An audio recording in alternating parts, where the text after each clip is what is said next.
All right, let's go ahead and move over to the second top part of the show, which is my interview yesterday with Scott Dochterman from The Athletic, where I asked him, for an explanation as to why he rated West Virginia rivalry with Pitt, the Backyard Brawl, why he rated it as number 26 out of 100 rivalries. Most of us feel like it should be much higher because we see the passion in the fan bases. We see the hatred on social media. We've been to the games. Now, Scott's explanation, and by the way, I did an article about this over at wvsportschat.com if y'all want to go check it out. But basically, what he said, he wanted to have criteria that was measurable, right? Things like, win-loss record between the teams, how many years they've been playing each other, uh, the trajectory of the rivalry, how many times they were ranked when they played, those types of things. Those are the types of things he was looking at as his criteria when making his top 100 rivalry list or rankings. And I understand that. He's a journalist, and I'm sure journalists typically aren't the type of people who like to just throw things out there. They like to have thought. They like to have analytics behind it. And also, and I don't know Scott that well, maybe he's the type of person who's an analytical person. Maybe that's the way he thinks. And he doesn't want to put anything on paper without giving it some thought with some numbers to back it up, those types of things. There are people out there with that personality type. Maybe he's that guy. I don't know. Or maybe it's just a journalist in him. But either way, he wanted it to be measurable. He didn't want to be subjective. Didn't want to form, you have his opinion weigh too heavily in the process. And I understand that. However, when you're talking about rivalries, to me, fan passion is the number one thing you should be looking at, right? Or at least one of the number one things. I don't care if it's measurable or not. Go on social media and see. You don't have to necessarily count them, but just get a feel. Use the eyeball test, as they like to say, for how these fans interact with one another on social media. How much do they hate each other? And then form an opinion. There's nothing wrong with forming an opinion. It's your ranking. It kind of is your opinion at the end of the day anyway. So I don't see anything wrong with forming a subjective opinion. Or maybe it was Scott's subjective opinion. He just didn't want to, put that out in the open. I don't know. Or maybe he wanted to be respectful to me as someone who's a fan of the team and my viewers. I'm not sure. I don't think that was the case. I think he was being honest with me.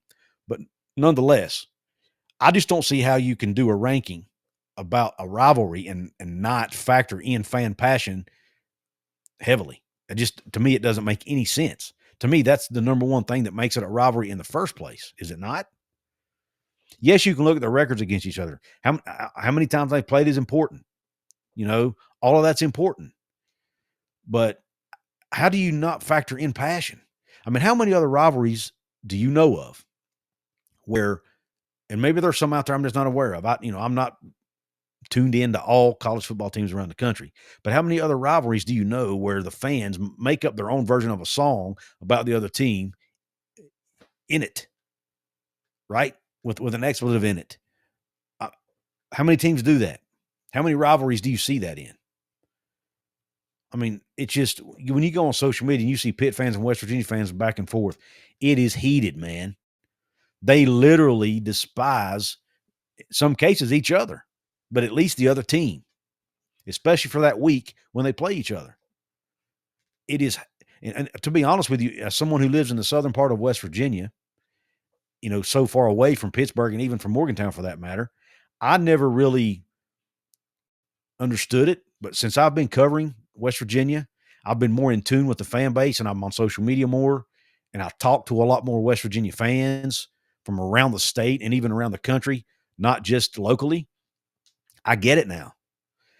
This, to me, not only is this a top 25 rivalry, heck, I'd put it as a top 10 rivalry. Throw TV ratings out the window. Throw, that they didn't play for a decade, which is something else Scott mentioned. Throw that out the window. Throw out the window the fact that they've only both been rated like 6 times when they played each other. Throw that out the window, man. When these two teams play each other, there's absolute pure hatred for the other side. You've heard Rich Rodriguez say how many times there are a lot of 4-letter words, but the worst one is Pitt. I mean, he's embraced the rivalry. You've seen Pitt side embrace the rivalry, throwing shade at West Virginia. There are so many times throwing barbs at West Virginia. So much, and I think it's great. That's what our sport needs more of. What I questioned Scott on was one of the rivalries he had was between Penn State and Ohio State, two teams that have only played like 40 times, and Ohio State has owned the series, and yet he had that in his top 10. How is that a better rivalry than the Backyard Brawl? The only reason Penn State and Ohio State even plays is because they're in the same conference. That's it. I look at it, I don't even look at that as a rivalry game. It's a conference game to me. They wouldn't have even played 40 times had they not been in the same league. West Virginia and Pitt, yes, they were in the same league a lot, but a lot of the years they played, they were not in the same league. But they played each other because they're less than 75 miles. They're like 75 miles apart. That's why it's called the Backyard Brawl. They're right down the road from each other. You've got a city in Pittsburgh and a university that's, touts themselves as AAU and all these other things versus an entire state of West Virginia who always kind of feels like, we're having to punch above our weight class and prove people wrong. I mean, it's just all the makings of a perfect rivalry. Like Pac-Man Jones said in one of the pregame things, he said, it's your state. It's our state versus your neighborhood. That's what the rivalry's built on, man. It's built on proximity, close proximity. It's built on 107 years of history. It's built, and that's because they played 107 times. It's built on, one fan base that looks down on the other one. It's got all the makings of a perfect rivalry. And he wants to say, well, they haven't been ranked enough times, or, I'll be honest with you. I respect Scott, and I respected the fact he had the guts to come on the show, and I was nice to him, and I still will be nice to him. He might be watching this. But I disagree respectfully with his takes on this. You cannot yes, you can't measure passion necessarily, but you can at least pay attention to it, get a feel for it, and try to form an opinion around it. Again, it's your ranking. It's okay to have an opinion. Maybe the Athletic didn't want him doing it that way. I don't know, but man, 25th to me was a slap in the face to the Backyard Brawl rivalry. And let's talk about the Holy War for a minute. He had the Holy War at number 28. I don't know of two fan bases that hate each other more than BYU and Utah. They literally hate each other's guts in a lot of cases. Yes, they've only been ranked like 3 times when they played. And yeah, and I know he looked at, does it really mean a lot outside of it? But the hatred that those two have for each other is, I don't even know that the Backyard Brawl can match it. It's crazy. So for those two rivalries to be ranked as low as they were to me, I didn't quite, even though Scott explained himself, I still disagree with it because I think he really, really underscored or underestimated or underappreciated, might be a better word, underappreciated the fan passion aspect of a rivalry. Appalachia Africa Twin, thank you for another super chat, man. You've been so generous. He says it's also one of the oldest rivalries. The first edition of the Backyard Brawl was when Grover Cleveland was president in 1895, I think it was. That's elite hatred at this point. Roll on floor laughing. Thank you, Appalachia Africa Twin. Yeah, it wasn't the oldest rivalry on there, but it was definitely one of them. It was one that had been one of the few that had been played over 100 times, and he had it at 26th. Heck, he had Bedlam at 25, and I see JW Hall of Fame on here from Hall of Fame College Football. Someone who is an Oklahoma fan and has really seen the Bedlam rivalry up close and personal. And this is not a shot at that rivalry, but I don't even consider that much of a rivalry. Oklahoma has owned Oklahoma State in that series. It's not even close. The only thing to me that makes that a rivalry is the fact that they are in the same state. That's it. Outside of that, maybe the Oklahoma State fans look at it as a rivalry, but I would question whether Oklahoma fans even do.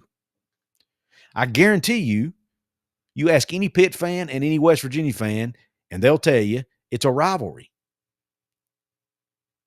I don't think there's any question about it.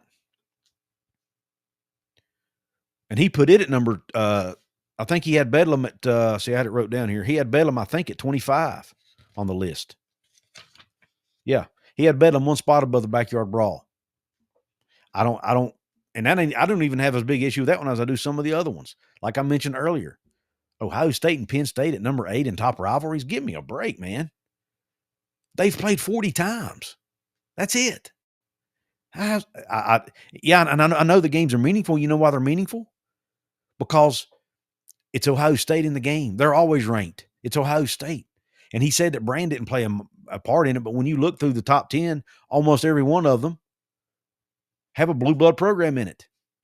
So I have a hard time believing that even though he may not have intentionally looked at Brands, it had to be at least in the subconscious part of his mind when he was making this list. I think it affected his decision. It affected his rankings. Maybe not intentionally.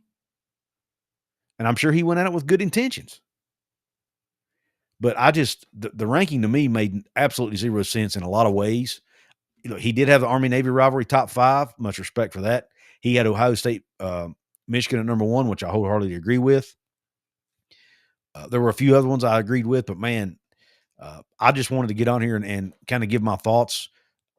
I do want to, again, say thank you to Scott for coming on the show, having the guts to face West Virginia fans and me, face to face. Hopefully he enjoyed it. It gave him a chance to explain himself. And I respect where he's coming from, but I totally disagree with it. And I think he really, really, really should have taken fan passion and hatred more into the equation, even though it's not, in his eyes, quote unquote, measurable. Right. So anyway,